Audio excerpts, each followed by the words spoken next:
بصوا بقى ترسة البحر بتتغذى على الجمبري والسبيط. بصوا حتى هم حاطين لها جمبري، تمام. دي ميه بحر.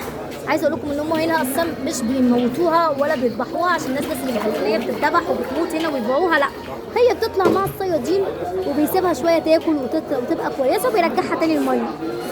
خلاص. بصوا سبحانك يا رب، بصوا الصدفه بتاعتها زي الفل ازاي، ما شاء الله. اللهم بارك، اللهم بارك فيها، ما شاء الله. بصي جمالها. هتعمليها شوي ولا تسويها؟ اللهم صل على النبي. بعيد وبزيد، مش للبيع، مش للبيع. بصوا بتاكل ايه؟ بصوا جمبري. خدي خدي. بس عضتها تزعل، ها، هو حد يفكر ان هو ياكلها. طبعا دي بتاعه البحر مهدده طبعا بالانقراض. هم هنا بتطلع معاهم في الشبكه على طول، موجوده هنا في ابو قير ياما، بس هنا بياخدوها يراعوها مش يبيعوها.